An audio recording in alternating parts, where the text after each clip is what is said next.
अभी तो चल रहा है काउंसलिंग, वहां पे अभी सीट पेंडिंग है, तो अभी काउंसलिंग चल रहा है। कट ऑफ में तब बता सकते हैं जब सीट्स ना सारी फिल हो जाती है, तब हमको कट ऑफ पता चलती है। कभी फिल नहीं हुई ना। मैं वैसे अप्रॉक्स कितनी होती है वैसे नहीं कह सकती मैंने एम्स की अभी तक देखी नहीं ना, नर्सिंग की कट ऑफ तो मैं नहीं बता सकती।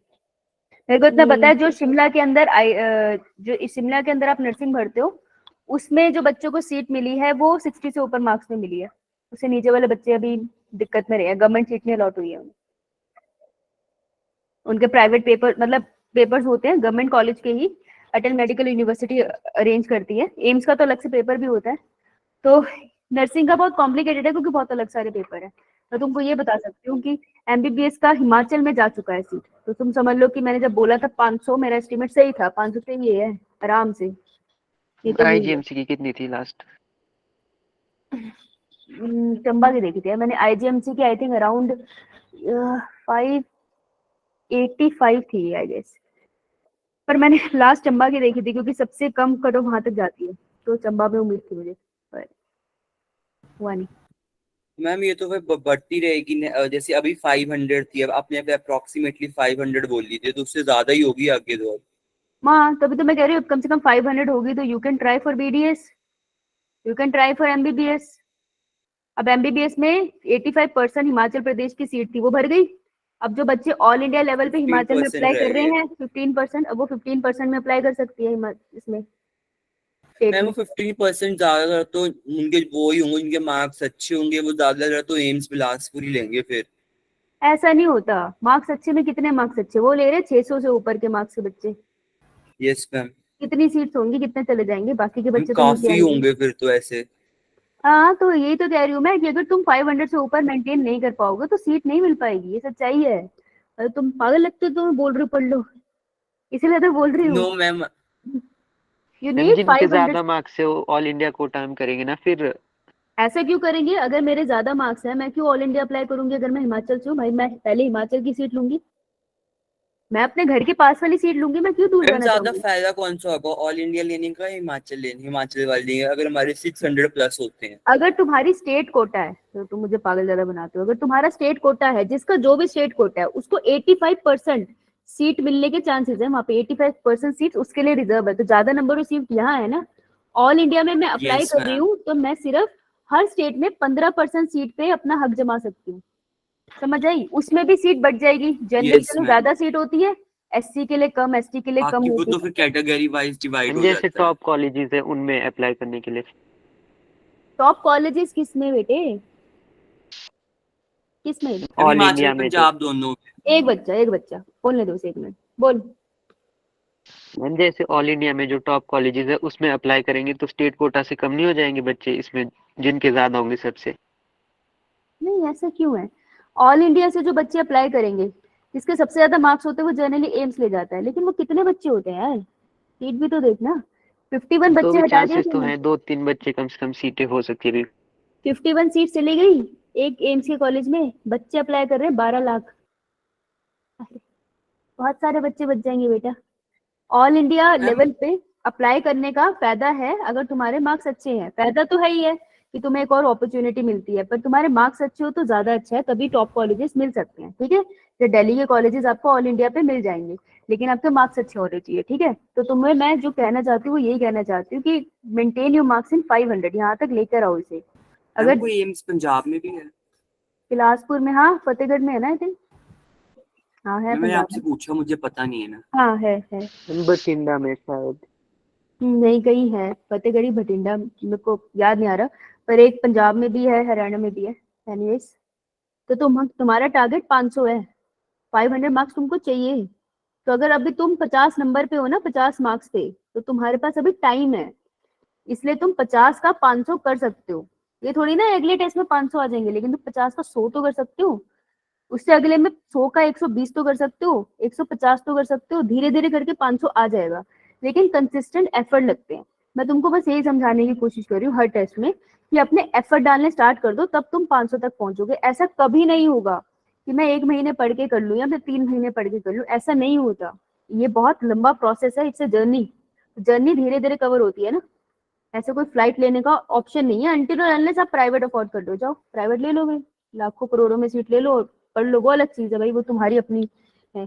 गवर्नमेंट चाहिए रेपुटेशन के साथ, सबसे ज्यादा होती भी उन्हीं की है जो गवर्नमेंट से पढ़ के आते हैं, क्योंकि पूरे इंडिया को पता है कि इस बच्चे ने बहुत कंपटीशन करके सीट ली है, उनकी रिस्पेक्ट और उनकी वैल्यू और उनकी जॉब भी अलग होती है, उनका एक्सपोजर भी अलग होता है। तो गवर्नमेंट चाहिए, यू नीड 500+, 500+ तुम्हारे आ सकते हैं, बिल्कुल आ सकते हैं, क्योंकि जिसके आ रहे हैं वो एक्स्ट्रा ऑर्डिनरी नहीं है, वो बच्चे ही है, वो भी तुम्हारी एज ग्रुप के, उनकी भी सेम प्रॉब्लम है, स्कूल, घर वाले और डिस्ट्रैक्शंस, इंटरनेट सब। लेकिन फिर वो कौन है जो ये 500 से ऊपर नंबर लेके आ रहे हैं? ये वो है जिसको गोल डिटरमाइन कर लिया, जिसने कि मेरे को ये करना है, मैंने इसके लिए निकाल लेना है। तो you have to determine your goal और उसकी तरफ धीरे धीरे चलते जाना है, समझ आई? अगले साल जरूरी है कि कट ऑफ इंक्रीज ही होगी? ऐसा कुछ नहीं है, लेकिन ये भी तो जरूरी नहीं है ना कि डिक्रीज हो। तो मैम हम अगर हार्ड आया पेपर तो क्या पता। तो फिर इस प्रोबेबिलिटी पे 400 नंबर की तैयारी करेगा? नो, प्रोबेबिलिटी तो हार्ड ही हमें तो रखेगा ना। 600 की तैयारी करनी चाहिए वैसे तो। प्रिपेयर एटलीस्ट फॉर 500, यहाँ तक पहुंचो, तुम्हारे एफएसटी तक इस साल 500 तक पहुंचोगे, प्रैक्टिस करते करते हिम्मत आ जाएगी। एक बार जब पेपर में 500 आने स्टार्ट होंगे ना फुल सिलेबस में, कॉन्फिडेंस बढ़ जाएगा। तो उसकी तैयारी करनी है। तो नेक्स्ट हमारा मेजर टेस्ट है सितंबर में, तो हमारा गोल उसी की प्रिपरेशन है कि हम हर चैप्टर को इसी तरीके से प्रिपेयर कर रहे हैं कि सितंबर वाले टेस्ट में मेरे नंबर 500 से ऊपर आए, समझ आई? और जिसके ऑफलाइन होना चाहिए वाला है, ऑफलाइन बोल रहा हूँ, होना चाहिए वाला। बेटा जो ईमानदारी से पेपर करेगा ना वो ऑनलाइन में भी कर लेगा। बच्चे खुद से भी पढ़ते हैं, ऐसा नहीं है ना सब ट्यूशन लेते हैं, तो यूट्यूब से भी पढ़ के बच्चे नंबर लाते हैं। तो जिसको करना है वो बेटा कर लेगा, जिसको नहीं करना है वो बहाना ढूंढ लेगा, राइट? अब देखो, gestation period is the duration of what. तो जेस्टेशन क्या होता है? स्क्रीन दिख रही है सबको? यो मैम। तो gestation period is duration of what. Gestation का मतलब है एक तो फर्टिलाइजेशन, एग और स्पर्म एक दूसरे से मिले थे, दैट इज फर्टिलाइजेशन, और पार्चुरेशन का मतलब होता है डिलीवरी। तो इसके बीच का जितना समय होता है उसे जेस्टेशन कहते हैं। आंसर वुड बी सी, है ना? Question number 120। मैं आपने तो इम्प्लांटेशन के बाद का टाइम बता रहा। हाँ इम्प्लांटेशन के बाद नहीं, अगर उसने यहाँ पे ऑप्शन नहीं दिया ना, अगर वो देखो प्रेगनेंसी बोल देता तो यहाँ पर हम फंस जाते, इसलिए उसने यहाँ पे क्वेश्चन में वो फंसाया भी नहीं है। मैंने कहा था ना बिल्कुल टेक्निकल टर्म आएगा तो मैं ये वर्ड यूज करूंगी प्रेगनेंसी और जेस्टेशन का, लेकिन यहाँ पे देख ले और कहीं पे और कोई आंसर सूट नहीं कर रहा, तो बेस्ट एक्सप्लेनेशन यहाँ पर आएगी, है ना? ये मैं पूछ रहा था परफेक्ट आंसर। हाँ, परफेक्ट आंसर अगर जब किसी चीज में ऐसे कंडीशन होती है ना, मिसनॉमर से कंडीशन की इसमें डिबेट हो सकती है, वो क्वेश्चन कभी नहीं डलता, तो तुझे एक ही देंगे, प्रेगनेंसी या जेस्टेशन, दोनों मिक्स नहीं करेंगे, ठीक है? क्योंकि वो एनसीईआरटी में क्लियर नहीं करते ना, तो जिस चीज को वो खुद भी क्लियर नहीं करते वो कैसे डाल सकते हैं ना। ओके, नाउ क्वेश्चन है next, which one of the following cannot be explained on the basis of Mendel's law of dominance। Question पढ़ने के बाद सबसे पहली चीज मैं क्या करूंगी? Note code underline. नोट को अंडरलाइन, क्योंकि मुझे नो ढूंढना है तो मेरे को एक्स ढूंढना है। गलत स्टेटमेंट जो लॉ ऑफ डोमिनेंस पे अप्लाई नहीं होती। तो फर्स्ट स्टेटमेंट है, out of one pair of factor one is dominant और दूसरा रिसेसिव। लॉ ऑफ डोमिनेंस कहता है ये allele do not show any blending and both the character recover in F2 generation। blending का concept law of dominance कहता है? कौन कहता है? Law of segregation. law of segregation। factor occur in pair कहता है law of dominance। the discrete unit controlling a particular character। अलग अलग यूनिट जो कैरेक्टर को कंट्रोल कर रही है। कैरेक्टर मतलब मेरा हेयर का कलर, तो अलग अलग यूनिट यानी एलील मेरे कैरेक्टर को शो कंट्रोल कर रही है, तो ये डिस्क्रीट यूनिट्स को टुगेदर हम क्या बोलते हैं? फैक्टर। अब हम इन्हें बुलाते हैं जीन। ये भी कहता है लॉ ऑफ डोमिनेंस। गलत ढूंढना था, आंसर वुड बी डी। मुझे पेज नंबर बताओ जहां पे ये पॉइंट्स मेंशन है। क्वेश्चन प्रैक्टिस का मतलब ये तुम्हें पता चले एनसीईआरटी से क्वेश्चन कहां से आते हैं। पेज नंबर बताओ। एनसीईआरटी के बिना तो नहीं बैठे, क्या बात कर रहे हो? पेज नंबर बता।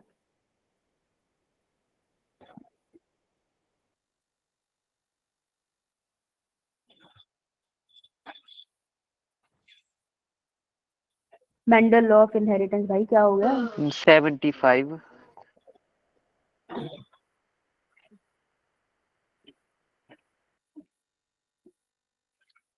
75। चलो, किसी में 75 है, किसी में 59 है। उस पॉइंट्स के ऊपर स्टार बनाओ। क्वेश्चन आ गया ना इससे, अगली बार चैप्टर रिवाइज करोगे तो पॉइंट्स का ध्यान रखोगे। क्लियर? ये मैं टेस्टोस्टेरोन इज सिक्रेटेड बाय, अब टेस्टोस्टेरोन कौन सिक्रेट करता है? अपनी टेस्टिस जो होती है मेल के पास दो सेल है, एक है सर्टोली और एक है उसके बाद लेडिक। टेस्टोस्टेरोन हार्मोन कौन सिक्रेट करता है? Leydig cell. शर्म आनी चाहिए अगर ये सोचना पड़ा तुम्हें, तो समझ आई? लेडिक सेल करते हैं। तो सर्टोली सेल क्या सिक्रेट करता था? Ma'am provide nutrition. Provide nutrition, that is correct. Secretion भी करता है ना दो चीजों की, क्या था? एबीपी और इनहिबिन। कौन था ये? राशि। हाँ राशि, एंटीजन बाइंडिंग प्रोटीन और इनहिबिन। ये मैंने ऐसी फ्लो चार्ट बनाया था, और किसने पीछे से बोला था ना एफएसएच और LH, these are the hormones from anterior pituitary. मैं आई थिंक 5 या 6वीं बार बता रही हूँ, समझ आई? ध्यान से सुन लिया करो। जो ह्यूमन रिप्रोडक्शन है, अगर वहां पे कोई क्वेश्चन तुम्हें फंसा सकता है, वो है hormones, FSH, LH, progesterone, estrogen, और इन ये दोनों सेल्स के hormone. Hormone is the one जो तुम्हें फंसाएगा। और दूसरी है terminology, spermatid, spermatogonia, spermatozoa, primary polar body, secondary polar body. These are the things जो आएगी और फंसाएगी, और तुम बार बार उसमें फंस भी रहे हो। ये तो हम पता नहीं जितने टेस्ट हुए आज तक सब टेस्ट में आए ये। तो अगर इसमें अभी भी फंस रहे हो तो तुम्हारे कॉन्सेप्ट क्लियर नहीं है। इस चैप्टर पे जाओ, हार्मोन का नोट बनाओ बैठ के, बहुत प्रोडक्टिव काम है। बनाओ इसको, एफएसएच क्या करता है, एलएच क्या करता है, कहाँ पे मेल में क्या करता है, फीमेल में क्या करता है, बनाओ इसे, ये बहुत काम आएगा तुम्हें। ठीक है जी। तो इनहिबिन और एंटीजन बाइंडिंग प्रोटीन वो सिक्रीट करता है, दो चीजें सिक्रीट करता है ये, right? So answer would be Leydig cell. Sertoli हमें पता है। कफर सेल कहाँ मिलते हैं? लिवर में। मैक्रोफेजेस होते हैं ये, जो भी पैथोजन आता है उसको खाते हैं। मास्ट सेल्स कहाँ मिलते हैं? एम्ब्रियो में। क्या करते हैं? दैट इज इनर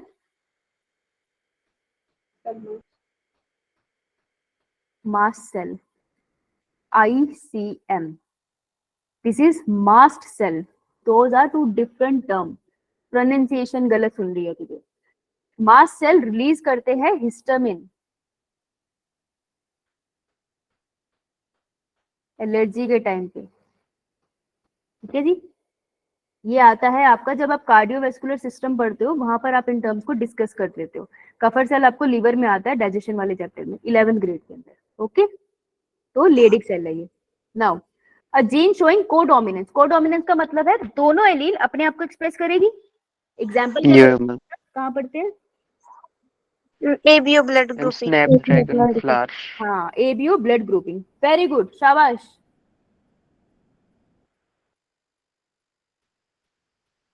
वो कोडोमिनेंस था कि इनकम्प्लीट डोमिनेंस था? इनकम्प्लीट डोमिनेंस था। यहाँ क्या लिखा है? तू क्यों डिसाइड करके आया कि मेरे को कोडोमिनेंस। क्यों क्यों पंगे ले रहा मुझसे? एक तो मैं अपने वैसी मेंस्ट्रुअल साइकिल पे हूँ, मेरे को और गुस्सा आ रहा है, तू मुझे और गुस्सा दिला रहा है। तू कर रहा है बेटा ऐसा। जीन शोइंग कोडोमिनेंस, उसके फीचर बताने हैं। Alleles linked together. देखो जिसको अभी तक नहीं पता, देखो जीन बड़ी टर्म है। अगर जो भी जीन होती है, एक हमें क्रोमोसोम के ऊपर ही आती है जीन्स, एक हमें पापा से आ जाता है क्रोमोसोम, एक क्रोमोसोम हमें मम्मी से आता है। लाइक से क्रोमोसोम नंबर 1 की बात हो रही है, ठीक है? इनके ऊपर लगे होते हैं जीन, तो एडेनिन थाइमिन, उन्हीं की कॉम्पोजिशन को बोल देते हैं अपन जीन। तो ये जीन है। अगर ये जीन दोनों जीन मेरे हेयर कलर के लिए, ठीक है, कैरेक्टर सेम है, हेयर कलर मतलब कैरेक्टर, लेकिन ये एक्सप्रेस अलग अलग कर रहे हैं। ये वाला जीन कह रहा है ब्लैक हेयर कलर हो, ये कह रहा है ब्राउन हो। तो इन्हीं जीन को जो दूसरे की से थोड़ा डिफरेंट है, इन्हीं को हम बुलाते हैं एलील। तो जीन और एलील में अगर अभी भी कंफ्यूजन है तो तुम्हें प्रॉब्लम है बहुत बड़ी है। ठीक है, इसको सॉल्व करो, इसे जाके पढ़ो, नहीं समझ है पूछो।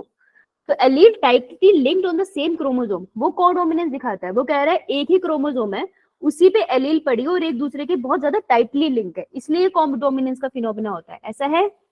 No ma'am. नहीं, एक एलील यहाँ रखनी है, एक दूसरे क्रोमोसोम पे रखनी है, होमोलोगस क्रोमोसोम पे। ये भी अपने आप को एक्सप्रेस करेगी और ये भी अपने आप को एक्सप्रेस करेगी। ऐसे होता है, एक ही क्रोमोसोम नहीं है, तो लिंकेज का कोई लेना देना नहीं है कोडोमिनेंस से।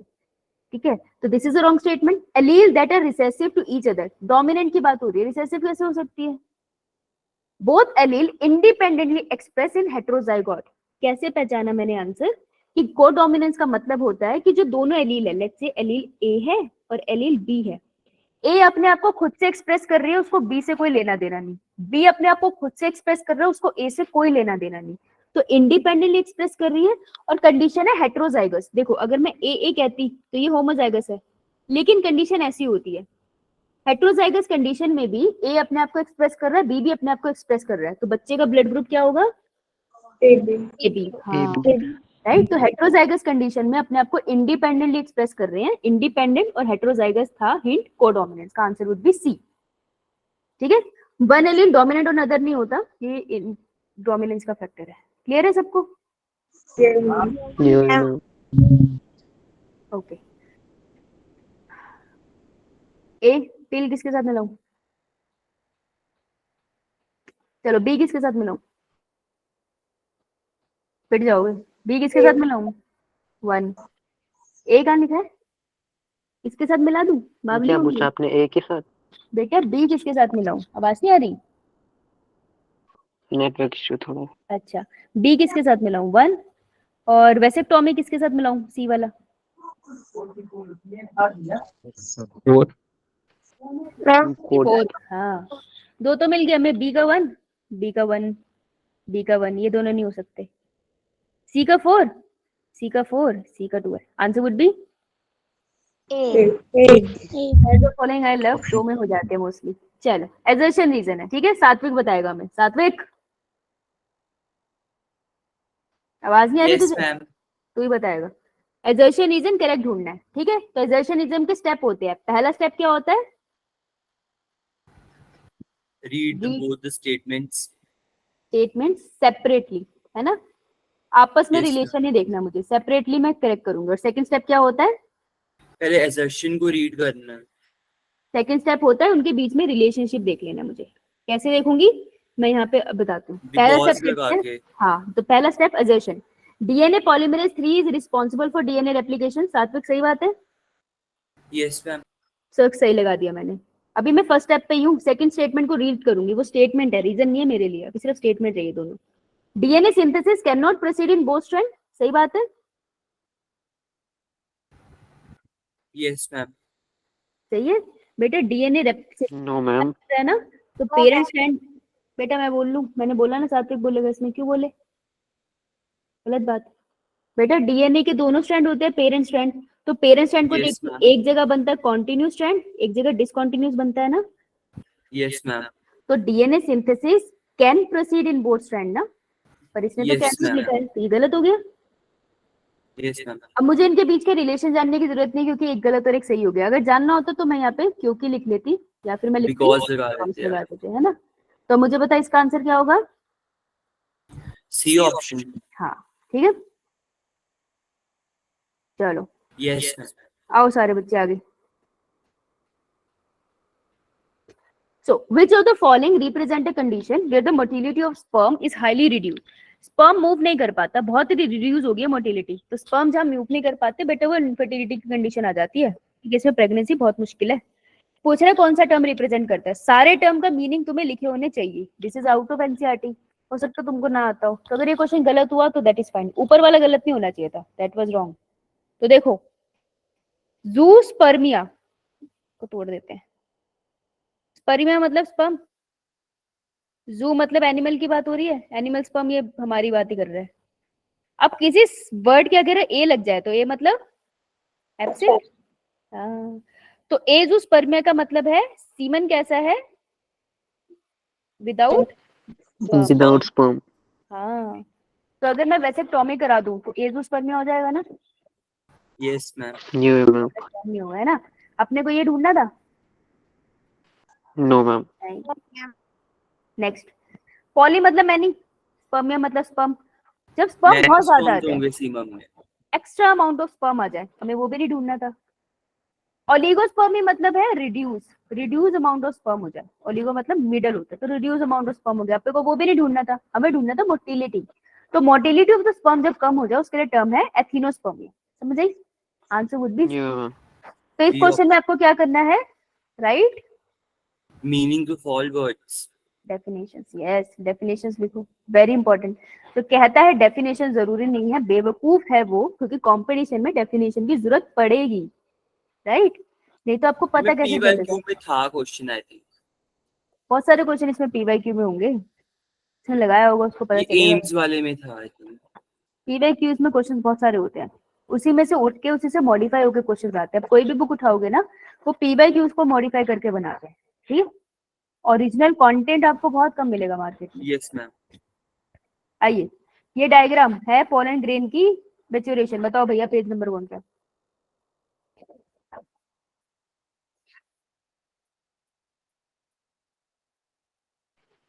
Twenty three. 20। और किसी का कोई और पेज नंबर है? 7। 7। सबसे इजी है लेबल करना इसको। ये बावला क्या है? वैक्यूल्स। 99। यहाँ पे डेल्टा दोनों यहाँ का याद मुझे गलत नहीं बोलना चाहिए, लेकिन मुझे ये बताओ कि जो इसकी लेयर होती है, वैक्यूल की लेयर से क्या बुलाते हैं? क्लोरोप्लास्ट। सेमी परमेबल होती है, बहुत इंपॉर्टेंट होती है, सेल वाले चैप्टर में मेंशन है, ठीक है, याद रखना। अब ये तो मुझे पता चल गया, अब मुझे बताइए छोटू वाला सेल है, ये कौन सा सेल है? Generative cell, generative cell. क्या बात है। बड़े वाला सेल कौन सा है? ट्यूब या फिर पोलन ट्यूब कौन बनाएगा? वेजिटेटिव। वेरी गुड, थप्पड़ मार खुद को। जनरेटिव सेल वेजिटेटिव बनाएगा, बना है रहे हैं। वेजिटेटिव बनाएगा। बेटा तुझे नहीं बोला, तेरे पीछे वाली को बोल रही थी। ऐसी मतलब मैं बोलूंगी थप्पड़ मार दो तू ही होगा। तू सही बोल रहा है, वो गलत बोल रही है। उसको देखिए एक और उसकी सहेली गलत बोल रही है, सारी सहेलियां मिलके गलत बोल लो, है। वेजिटेटिव सेल बनाता है पोलन ट्यूब। जनरेटिव सेल तो फ्यूजन करता है बेटा, पोलन ट्यूब भी वो बनाए, फ्यूजन भी वो करे, मतलब सारे काम वो करे, है। क्वेश्चन कहाँ फंसा? ये वाला बेटे, कौन सी ये जो है स्पिंडल बने है, कैसे? Symmetrical, asymmetrical? डायग्राम देखो, इसको कर लो अंडरलाइन। मैंने कहा था एनसीईआरटी डायग्राम इंपॉर्टेंट, सीधा डायग्राम बेस्ड है। अगर ये क्वेश्चन गलत हुआ, ये तुम्हारी गलती है, तुमने डायग्राम नहीं पढ़ा। मैंने बोला था बायो में डायग्राम जरूर आता है, तो यहाँ तुम गलत थे। आंसर हुआ इसका एसिमेट्रिकल डी, लेकिन गलती तुम्हारी, तुमने पढ़ा नहीं। अब इसको बस स्टार लगाओ, गलती होगी दैट्स फाइन, गलती रिपीट नहीं होनी चाहिए। और एसिमेट्रिकल को अंडरलाइन करो। Clear? The duct which carries sperm from testes to capute epididymis। देखो capute ये वर्ड उसको आता होगा जिसने एक्स्ट्रा बुक से पढ़ा है, बाकियों को नहीं आता होगा, लेकिन फिर भी तुम्हें क्वेश्चन सही कर सकते थे। कैसे? तुमको मुझे पैसेज बताना है, ये क्या हो गया? अरे इतना पास नहीं आना है, आंखों में दर्द हो जाए। तुमको मुझे पैसेज बताना है, ठीक है, कि जो स्पर्म भैया ये कहाँ घूमते हैं। तो सबसे पहले स्पर्म बनते कहाँ है? देवी, टेस्टिस में कहाँ बनते हैं? ट्यूब्यूल से कहाँ जाते हैं?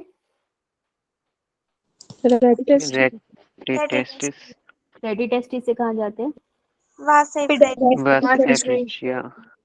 उसके बाद कहाँ जाते हैं? एपिडिडाइमिस। फिर कहाँ जाते हैं? इफ्रेंस हमने कैसे याद किया था? हमने ऐसे याद किया था कि जो टेस्टिस है ना, टेस्टिस से जो डक्ट बाहर निकलती है वो होती है, वो बाहर निकल रही है, इसलिए हम उसे एग्जिट से याद करें। वासा इफ्रेंस, तो इफ्रेंशिया पहले आएगा, डिफरेंशिया बाद में आएगा। कंफ्यूजन यही हो सकती थी जो होनी थी, ठीक है। अब एपिडिडमस की बात करें तो एपिडिडमस के स्ट्रक्चर के पार्ट होते हैं, ठीक है, हम उसकी बात करने वाले हैं। तो एपिडिडमस मैं ऐसे बना रही हूँ, तो उसका ये जो थोड़ा स्वेलन सा स्ट्रक्चर होता है, ये उसके पीछे पूंछ जा रही है। तो जहां पर वासा इफ्रेंशिया खुला है, ये एपिडिडमस का पार्ट है, कप्यूट, ठीक है।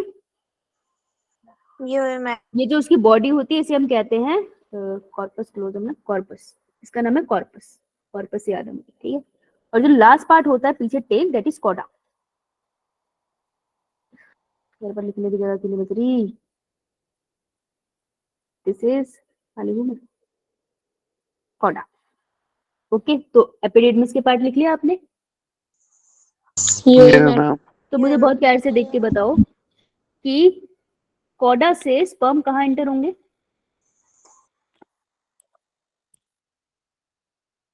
लिख के बताओ। बस एफिरेंशिया में।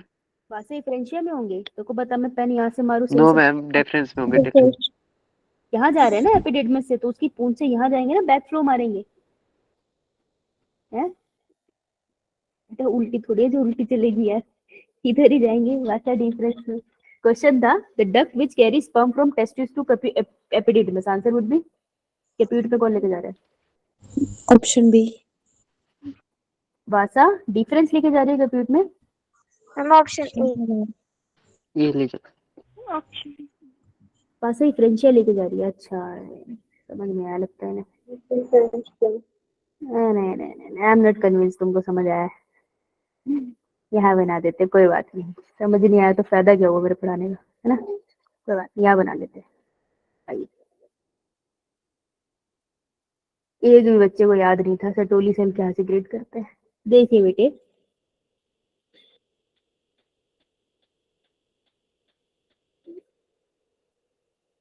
सेमिफिलिस ट्रिब्यून जहां जाके वो इकट्ठी हो रही थी, रेटी टेस्टिस, रेटी टेस्टिस से जो बाहर पाइप निकली थी दैट इज वासाई फ्रेंचिया। वासाई फ्रेंचिया के बाद आपको जो स्ट्रक्चर मिलता है दैट इज हमारा एपिडिडमस ना, मैम। है ना। तो एपिडिडमस यहाँ से मोटा बनाना है, नीचे थोड़ा पतला बनाना है। उसके बाद वो जाएगा आगे, और आगे जाके वो कहाँ खुल जाएगा, यूरेट सेंटर में जो पीनस के आसपास खुलता है आपका इजैकुलेटरी जगह, ठीक है। तो एपिडिडमिस का जो ये सर होता है इसे हम कहते हैं कप्यूट। उसकी जो बॉडी होती है उसे हम क्या कहते हैं, कॉर्पस। और उसकी जो टेल होती है उसे हम कहते हैं कॉर्डा, ठीक है जी। तो देखो कॉर्डा जाके फाइनली उसके बाद जो ये पाइप निकल रही है दैट इज वासा डिफरेंस। तो इसे आराम से देख के मुझे बताओ कि कप्यूट में कौन सी पाइप खुली है। वास इफ्रेंशिया। समझ आ गया? Yeah.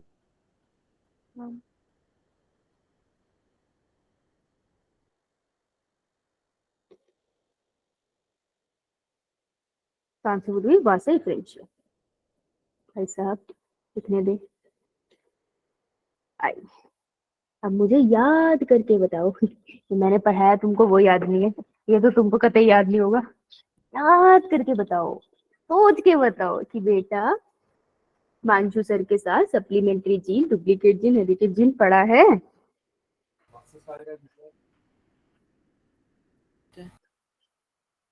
No ma'am. नहीं पढ़ा है, ओके। फिर जीन का, नहीं पढ़ा मैम। ये जीन का कॉन्सेप्ट है, थोड़ा लंबा है, इसको समझाना मुझे सबके साथ ही पड़ेगा क्योंकि किसी ने नहीं पढ़ा है। ठीक है, ये तो मैं तुमको कंबाइंड क्लास में ही पढ़ाऊंगी तो तभी सेंस बनता है। मैम बाकी बैचेस को सर ये नो ही बोल रहा ना। हाँ नो ही बोला उन्होंने, पर मेरे को पता नहीं है ना, सबके बैचेस अलग है, हो सकता है किसी में रह गया हो, जाता कभी हुआ है। तो एनीवे इनकी टर्म देखो, ये है आपके स्लेब, आपको मोस्टली एनसीईआरटी से बाहर मिलेगा। इनकम्प्लीट डोमिनेंस तो है उसमें, बाकी नहीं मेंशन।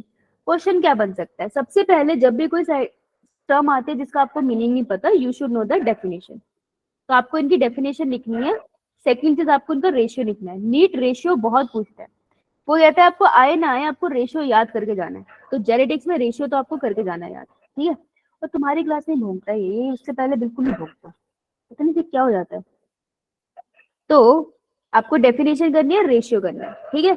अब इसका कौन सा मैं तुमको डिटेल में पढ़ाऊंगी जब मैं सबको एक साथ पढ़ाऊंगी, राइट। ये तो हम यही पढ़ाएंगे। अब मैं तुमको क्वेश्चन सॉल्व करा देती हूँ। इनकम्प्लीट डोमिनेंस का रेशियो तो बता सकते हो, 1:2:1 है ना। ये तो इसकी खासियत थी इसका रेशियो। सप्लीमेंट्री जीन एक्शन क्या होता है? सप्लीमेंट्री जीन एक्शन होता है कि मान लो फिजिक्स वाले सर है और हम ले लेते हैं मुस्कान को। तो जब फिजिक्स वाले सर अकेले खड़े होकर फिजिक्स पढ़ा सकते हैं, सही बात है। Yes ma'am. अगर मुस्कान उनके साथ खड़ी हो जाए तो उनको थोड़ी हेल्प हो जाएगी एग्जाम्पल देने में, तब भी वो फिजिक्स पढ़ा लेंगे ना। Yes Yeah, ma'am. ma'am. लेकिन अगर मैं मुस्कान को अकेला छोड़ दूं क्लास में फिजिक्स पढ़ाने के लिए, क्या वो पढ़ा पाएगी? नो मे बी शायद मुस्कान मना कर रही है, मुस्कान मना कर रही है, हम लेते हैं कि नहीं पढ़ा पा रही। लेकिन अगर फिजिक्स वाले सर साथ में खड़े हो जाए फिर तो पढ़ा पाएगी ना, जहाँ पर उसको डाउट होगा, यस मैम। है ना। तो सप्लीमेंट्री जीन एक्शन का मतलब होता है कि दो डिफरेंट जीन है साथ में अपने आप को एक्सप्रेस करने की कोशिश कर रही है। एक को कोई फर्क नहीं पड़ता साथ वाला जीन हो या ना हो, वो खुद को एक्सप्रेस कर लेगा। लेकिन जो दूसरा जीन है ना, जब तक साथ वाला जीन प्रेजेंट ना हो वो खुद को एक्सप्रेस नहीं कर पाएगा। तो this is called supplementary gene action, कि एक जीन अपने एक्सप्रेशन के लिए दूसरे की प्रेजेंस पे डिपेंडेंट है। बाकी दूसरे वालों को इससे कोई फर्क नहीं पड़ता। समझ आया? Yes, ma'am. ये सिंपलेस्ट फॉर्म में बोला मैंने, डिटेल में नहीं गई। इसका रेशियो होता है आपके पास 9:3:4। तो अपने पास क्यू का आंसर हो गया 4। क्लियर? नेक्स्ट है duplicate gene. Yeah, ma'am. Duplicate gene is अगर हमें लाइक, सप्लीमेंट्री जीन एक्शन का इन शॉर्ट में मीनिंग देखना हो इन जनरल, तो उसको हम क्या कह, इन जनरल क्या मीनिंग होगा उसका? फॉर एग्जांपल क्या पूछ रहे हैं, समझ नहीं आ मुझे। मैम जैसे आपने बोला सप्लीमेंट्री जीन एक्शन, अपने एग्जांपल के साथ बताया, अगर हम उसका इन शॉर्ट में मीनिंग डेफिनेशन की फॉर्म में मीनिंग देखना हो तो वो कैसे होगा? उसका मीनिंग किस वे में हो सकता है? मतलब मीनिंग क्या होगा उसका इन शॉर्ट में से डेफिनेशन फॉर्म में?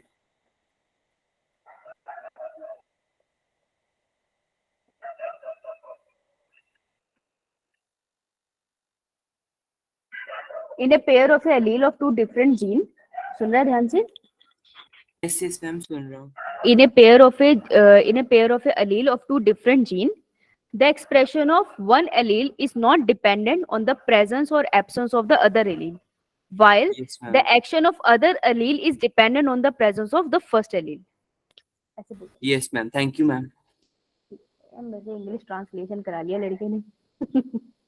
देखो डुप्लीकेट क्या होता है? जुड़वा। पिक्चर तो देखी होगी, Yeah, ma'am. है ना? 1 या 2? 1 या 2? कोई भी देख ले, ज्यादा दोनों सेंस देखे। किसी का भी नहीं बन रहा। दोनों ही देखी। पर मजा दोनों में आता है ना? तो ये Yeah. डुप्लीकेट जीन का सिंपली मतलब है कि दो जीन है जो अपना अपना इफेक्ट दे रहे हैं, दोनों का इफेक्ट सेम है। जीन दो है मेरे पास, अलग अलग जीन है लेकिन उनका इफेक्ट सेम है, सेम। ठीक है? एडिटिव नहीं है कि मेरे जीन 1 का इफेक्ट जीन 2 के साथ कोई ऐड होके बड़ा इफेक्ट आ रहा है, ऐसा नहीं है। तो दो जीन है, उनका सेम ही इफेक्ट है। जैसे मैं बायो की टीचर हूँ, मैं तुमको पढ़ा रही हूँ बायो, सेम चीज। हिमांशु सर बायो के टीचर है, वो तुमको बायो पढ़ा रहे हैं, सेम चीज। तो हम दोनों अपनी अपनी क्लास पढ़ा रहे हैं, वो अपनी क्लास में पढ़ाएंगे, मैं अपनी क्लास में पढ़ाई, पढ़ा हम एक ही चीज रहे हैं, है ना? तो this is an duplicate gene. तो इसका जो रेशियो आता है दैट इज 15:1। आर का हो गया 1। समझ आई? Yeah, ma'am. अब एडिटिव जीन क्या होता Yes, है? ma'am. एडिटिव जीन है कि मैं क्लास ले रही हूँ, मैंने तुमको पढ़ाया, अब सेम क्लास में हिमांशु सर आ गए, तो जो चीज मैंने स्किप कर दी तो वो उन्होंने ऐड कर दी। तो हम पढ़ा तो सेम ही सब्जेक्ट रहे थे ना, आपको कैरेक्टर सेम था हमारा, लेकिन हम दोनों का जो एक्सप्रेशन है वो आपको रिजल्ट ज्यादा दे गया ना। अगर मैं अकेले पढ़ा रही थी, आपने मेरे से पढ़ा, लेकिन जब हिमांशु सर ने आगे और 3-4 एग्जाम्पल दिए तो आपकी अंडरस्टैंडिंग ज्यादा बेहतर हो गई। तो हम दोनों की पढ़ाने का तरीका मिलके आपको फायदा कर गया ना ज्यादा। तो उसको कहते हैं एडिटिव जीन इफेक्ट। जब दो जीन एक्सप्रेस करती है साथ में तो जो इफेक्ट होता है वो डबल हो जाता है। समझ आई? Yeah, Yeah, ma'am. ma'am. पक्का? तो इसका रेशियो होता है 9:6:1। डाउट है, मुझे नहीं समझ आया या नहीं, तो चलो कर लेते हैं। Pika 2, Pikachu, Pika 4, अच्छा। R का 1 D। नालायक को, एक तो क्वेश्चन तुमने ऐसा डाला, ऊपर से बच्चे से 3 ऑप्शन सही करवा रहे हो, पाप लगेगा इन लोगों को। Answer would B D. ठीक है? Yeah, ma'am. Yeah, ma'am. हाँ, गायब हो जा, वो ढूंढेंगे तुझे। चलो, डीएनए रेप्लिकेशन। भाई साहब, तो रात को भूतों के सपने आए थे तो तुमने मुझे आंसर सही नहीं बताया। डीएनए रेप्लिकेशन कैसा होता है? कंजर्वेटिव है, semi conservative? Semi-conservative. Semi conservative का मतलब क्या होता है? एक स्टैंड पेरेंट का होगा और एक न्यू Parental. स्टैंड होगा। हाँ, जो नया डीएनए बना है, एक तो पेरेंट का स्टैंड होता है और दूसरा न्यू वाला स्टैंड बना होता है। सही बोल रही है बेटा, तू भी पीछे, बेशक इसकी आवाज तेज आ रही है पर तेरी सुन रही है मुझे। कौन बोल रहे है पीछे से? हमारी एक प्यारी सी स्टूडेंट बोल रही है। क्या नाम है तुम्हारा? अरे डरा दिया तूने बच्ची को। आंचल, आंचल सही बोल रही है तुम भी बेटा। सेमी कंजर्वेटिव मैं तो नेचर ऑफ आराम से बोल डीएनए, रहा हूँ। Semi conservative nature of DNA कौन से एक्सपेरिमेंट प्रूव करता है? पेज नंबर जानना चाहेंगे हम, जल्दी बता दो, खत्म हो जाएगा समय। 105. एक्सपेरिमेंट का नाम भी बताते देगी है, खुद ही देख लो।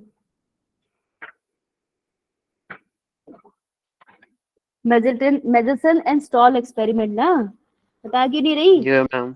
सामने तो लिखा है, कह रही मेरे को पता है, प्रोनाउंसिएशन के लिए नहीं बता रही है। मेजरल एंड स्टॉल एक्सपेरिमेंट में, राइट? अब रेडियो एक्टिव मटेरियल लेते थे ही नहीं? Yeah, लेते ma'am. थे। रेडियो एक्टिव लेते थे? No, ma'am. Heavy material. Any material ले लेते थे? Heavy material. रेडियो एक्टिव लेते थे। हैवी मटेरियल लेते थे। भगवान, इन्हें बचाना, इन्हें बचाना, इन्हें बचाना। सेमी कंजर्वेटिव होता है, डिसकंटिन्यूअस होता है, कॉन्टिन्यूअस होता है? Semi discontinuous. सेमी डिसकंटिन्यूअस होता है कि डिसकंटिन्यूअस होता है? एक स्ट्रैंड कंटिन्यूअस था और एक डिसकंटिन्यूअस था। तो उसको क्या बोलेंगे? सेमी। सेमी का मतलब पार्शियल होता है। तो एक स्ट्रैंड जो डिसकंटिन्यूअस था वो कॉन्टिन्यूअसली डिसकंटिन्यूअस था ना, बीच में तो नहीं ऐसा हुआ था कि आधा डिसकंटिन्यूअस था आधा कॉन्टिन्यूअस था। सुनो डीएनए एप्लीकेशन में बताओ कौन से पेज पे? बताओ बताओ। पेपर एनालिसिस का मतलब ही यही है, तुमको पता चले पेपर कहाँ से आया था। बताओ। 104। हाँ जी, कौन सी लाइन? हाँ। सेमी सेमी कंजर्वेटिव मुझे दिख रहा है, कॉन्टिन्यूअस या डिसकंटिन्यूअस? कहाँ लिखा है? कहाँ लिखा है?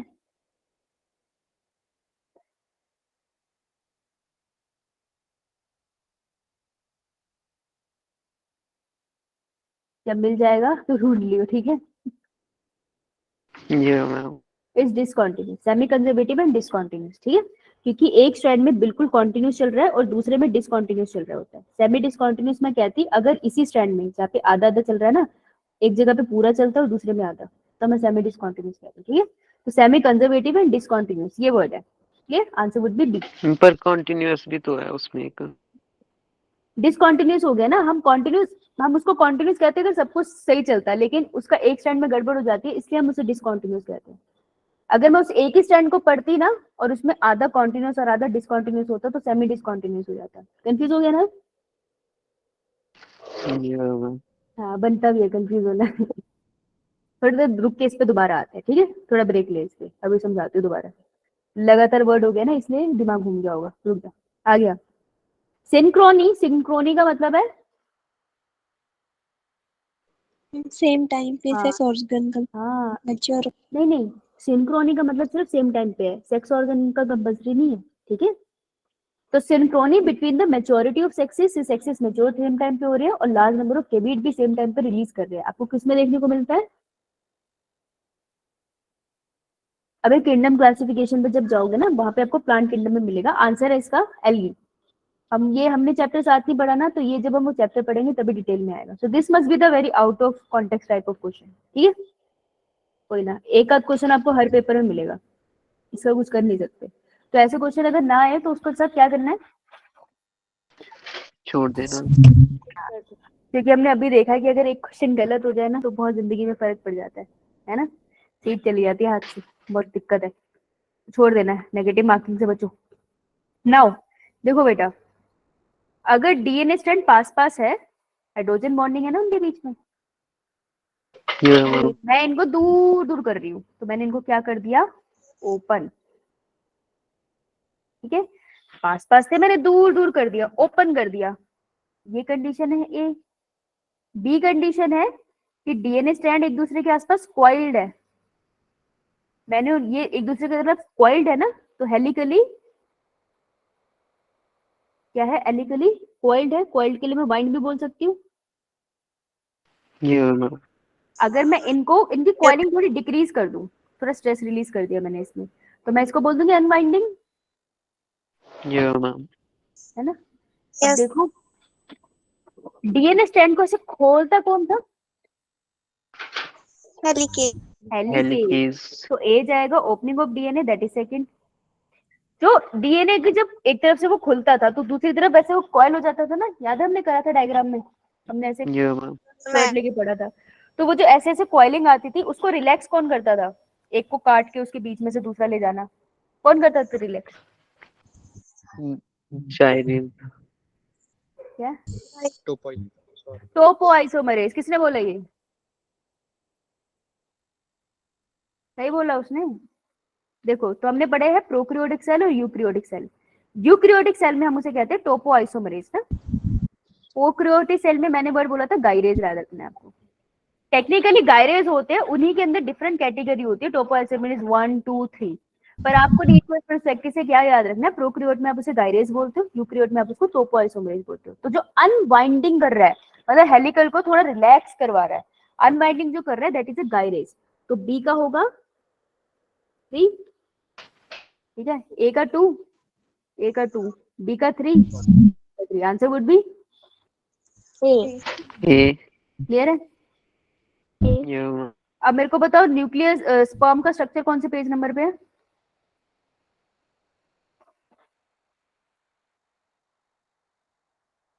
अरे जल्दी देख लो यार। 48. 48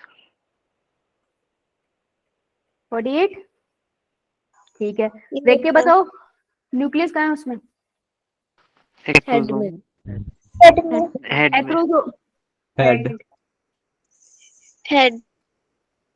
तेरी किस्मत अच्छी है, मैं शिमला में नहीं हूँ और तू मेरे सामने नहीं है। तू अब तक पिट चुका होता मुझसे। ये तो तीसरी चौथी बार बकवास कर रहा है। एक्रोसोम में होता है, एक्रोसोम में गलती होते हैं से सिर्फ लिखा है। एंजाइम्स, ठीक है जी। हेड होता है जिसमें अंदर न्यूक्लियस है, उसके पीछे मिडिल पीस। मिडिल पीस में क्या पड़े हैं?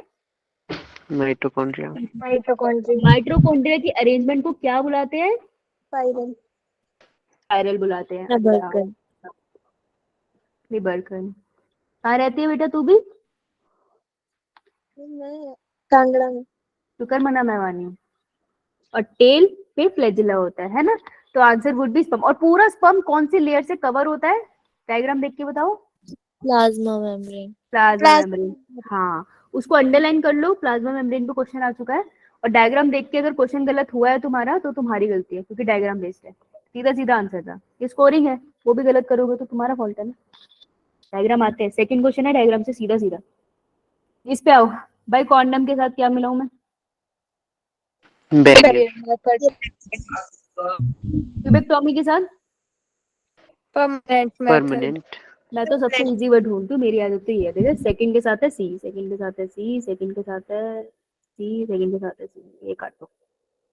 फोर्थ के साथ है ए, फोर्थ के साथ है ए, answer would B A.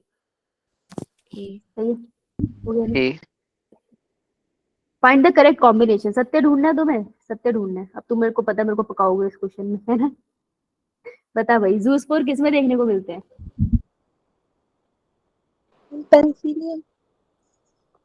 कैलिमोडोमनास. क्लेडिमोन, क्लेमिडोमोनास, क्लेमिडोमोनास। Good बेटा। जेम्यूल किस में मिलते हैं? वनेडिया किस में मिलता है? पेनिसिलियम पेनिसिलियम क्या है? Bacteria fungus? Bacteria fungus? Fungus fungus. But hydra में होता है। तो this is the correct one. First chapter से है ये, इजी था ये, आना चाहिए था। अब देखो अगला कॉन्सेप्चुअल है, सोच के देखना, तुमसे हो जाएगा। हाँ बेटा, डाउट है देखो, उसे गुसल करके चला गया है। कलर बताओ भाई। डार्क ग्रीन ब्लू बोल दिया उसने, पहला जो सुना वही लेंगे हम। If soil around a stem of potato plant is constantly removed from very young stage, बहुत young stage में मिट्टी हटाई जा रही हो तुम, मिट्टी नहीं होगी तो न्यूट्रिशन नहीं मिलेगा, है ना। Then only roots remain in the soil. Then the potato tuber of plant in, सिर्फ रूट के पास soil, बाकी सारी जगह से चली गई, कुछ है नहीं। तो ऐसे केस में पोटैटो ट्यूबर ग्रो कर पाएगा? मिट्टी हटाते रहोगे तो नो मैम नहीं कर पाएगा यार। Answer would B not form. अगर ऐसे क्वेश्चन में फंस जाओ तो ऐसे दिल पे मत लेने लगी, अरे तो इजी लग रहा है मेरे को आना चाहिए, छोड़ देना। तुझको थोड़ी पता चले तुम कौन से क्वेश्चन छोड़ के आए हो। एंड में मार्क्स मैटर करते हैं, ठीक है। ना समझ आए तो छोड़ देना, गलत मत करना। अब अगला क्वेश्चन है जो तुमको आना चाहिए, नहीं आएगा तो मुझे बहुत गुस्सा आएगा भाई। कि ये है हमारा ओव्यूल, ये है हमारी ओवरी, है ना। ओवरी मैच्योर होके क्या बनाते हैं? फ्रूट और ओव्यूल, और ओव्यूल जो होता है उसी के आसपास हमने डायग्राम में पढ़ा है ना कि इंटेगुमेंट्स होते हैं। तो बेटा अगर सीड के आसपास इंटेगुमेंट होते हैं तो फ्यूचर में क्या बनाएंगे? सीड सीड कोट, सही बात है। तो answer would be C. C. Ovule integument gets transformed into seed coat. Seed नहीं ना, क्वेश्चन नहीं पढ़ा तुमने, है ना, तो ध्यान से पढ़ना है. ओके, आओ. Mode of DNA replication in Escherichia coli. Escherichia coli क्या है? Bacteria, fungus? Bacteria. Is it a, कोई फंगस नहीं है ये. Is it a prokaryotic cell और यूकेरियोटिक सेल? Prokaryotic. कौन से ग्रुप से आता है किंगडम क्लासिफिकेशन में? Monera. मोनेरा. गुड. तो डी, आपको याद है जब प्रोकैरियोटिक सेल में हमने रेप्लिकेशन करी थी, हमने कैसी की थी? गोलू बनाए थे. हमने कहा था इनके पास कैसा होता है? सर्कुलर डीएनए होता है. तो हम कह रहे थे ओरिजिन ऑफ रेप्लिकेशन पे रेप्लिकेशन स्टार्ट होगा और दोनों डायरेक्शन में जाएगा. फिर जहां पे न्यू स्ट्रैंड बनके एक दूसरे से मिला है वहां पर रेप्लिकेशन स्टॉप हो जाएगा. ऐसे ही होता था ना, ये मैं है ना. तो दोनों दोनों तरफ होएगा ऐसा. क्या बोला आपने भी? कहाँ से नहीं सुना बेटा? क्वेश्चन से ही नहीं पूरा सुना नहीं बता? सुनाई दिया. अच्छा, ये मोड ऑफ वाला रेप्लिकेशन इन यूकेरियोटिक कोलाई की बात करें, प्रोकैरियोटिक सेल. तो मैं कह रही थी कि प्रोकैरियोटिक सेल में जो जेनेटिक मटेरियल होता है वो सर्कुलर डीएनए होता था ना. तो मैंने ये सर्कुलर डीएनए बना लिया. अब इसमें जब बेटा रेप्लिकेशन होगी तो कहाँ होती थी? ओरिजिन ऑफ रेप्लिकेशन साइट पे स्टार्ट होती थी, दोनों डायरेक्शन में मूव करती थी. ऐसा था ना? याद आया? Yes ma'am. ये मैम Right. नेटवर्क प्रॉब्लम हो रही है इसलिए बात. नहीं कोई बात नहीं, वो तो मैं समझ गई. तो मुझे बताओ इनमें डीएनए रेप्लिकेशन कैसी है? Unidirectional, bidirectional? Bidirectional. My bi direction. Direction. ये ओरिजिन ऑफ रेप्लिकेशन पे स्टार्ट हुई और दोनों डायरेक्शन में मूव करी और स्ट्रैंड जब जाके नीचे मिलते हैं रेप्लिकेशन रुक जाती है. Bidirectional. Is it conservative और सेमी कंजर्वेटिव? Semi-conservative. हाँ, क्योंकि DNA replication is semi conservative, has been proven already. It's not gonna change. विजिटर ने स्टॉल ने प्रूव कर दिया है. So answer would be D. D. Oral contraceptive pills. महिलाएं खाती है, पुरुष खाते नहीं है. ठीक है, तो इसमें क्या, किसकी कॉम्पोजिशन होती है? Progesterone and estrogen. Progesterone only medicine भी है, प्रोजेस्टेरोन एस्ट्रोजन के कॉम्बिनेशन में भी है. प्रोजेस्टेरोन टेस्टोस्टेरोन के कॉम्बिनेशन में होगी? No ma'am. No, ma'am. नहीं. राइट, तो answer would be D. D. दोनों ऑप्शन है. करेक्ट. गुड. तो एक्साइटेड होके पहले को क्लिक नहीं करना है. Now this is also a diagram based question. Page number है इसका 10, फर्स्ट चैप्टर का. तो अगर आपने फर्स्ट चैप्टर का एनसीईआरटी मैंने आपको भेजी थी, अगर आपने खोली है तो डायग्राम से सीधा क्वेश्चन है ये. और अगर नहीं खोली है तो तुम्हारा फॉल्ट है. एनसीईआरटी दे रखा है, तुमने फिर भी नहीं किया तो तुम्हारी गलती है. ठीक है, ये बिल्कुल डायरेक्ट क्वेश्चन आया. And if you don't believe कि बहुत सारी बुक्स करनी पड़ती है, एनसीईआरटी से पेपर नहीं आता, 2023 का पेपर निकालना. तुमने 3 यूनिट खत्म हो गया बायो की, तुम्हें सारे सब्जेक्ट छोड़ो, तुम बायो उठा लेना, उस 3 यूनिट के अंदर के क्वेश्चन देख लेना, तुमको एनसीईआरटी से मैक्सिमम क्वेश्चन मिलेंगे. तो तुमको सोचो कि पेपर कहाँ से आ रहा है, वहीं से आ रहा है. आप भेज दोगे पेपर? हाँ, वो भी मैं भेज दूँ बेटा, पेपर मैं लिख देती हूँ तेरा, भेज दूंगी, ले लियो. ठीक है, तो देख एनसीईआरटी से पेपर आएगा ना, तो ये एनसीईआरटी का डायग्राम है, छोड़ के नहीं आना. डायग्राम्स इंपॉर्टेंट होते हैं. तो देखो आइसोगेमीट्स मतलब सेम होमोगेमीट. कौन प्रोड्यूस करता है? That is Cladophora. बी. ये एक जैसे गैमेट बनाते हैं, पूंछ भी होते हैं. ग्रीन कलर की पिक्चर है ये, देखिए आप लोगों ने, ये मैम देखिए. है ना. उधर फिकस का भी एग्जांपल दिया है, ह्यूमन का भी एग्जांपल दिया. सिंपल सिंपल इन्होंने डायग्राम से क्वेश्चन दिया ये. तो this is a very good question, क्योंकि आपके रिवीजन करा रहे हैं एनसीईआरटी की. Right now, which one of the following statement is false with respect to viability of mammalian sperm? गलत बताना है. तो जो स्पर्म होता है वाइबल होता है अप टू 24 आवर्स ओनली. ऐसा है? No. कितने आवर्स होता है फिर बता? नो कैसे बोल रही है? 52 आवर्स क्या? 2 to 72 3 days बोला. नोट्स में लिखवाया था, कितना लिखवाया है? 48. 48 आवर्स, है ना. अलग अलग टेक्स्ट में ना अलग अलग दिया है. एनसीईआरटी में वाइबिलिटी तो 2 to नहीं 3 days बोला था ना. 48 आवर बोला था मैंने. बता रही हूँ मैं तुझे, मिसनोमर बताती हूँ इसका. अलग अलग बुक्स में अलग अलग दिया है. जो मैक्सिमम मुझे दिखा है दैट इज 24 आवर्स. 24 आवर्स से तो ज्यादा ही होता है. 48 आवर्स कुछ जगह पे मुझे मिला है 1 to 5 days. ठीक है.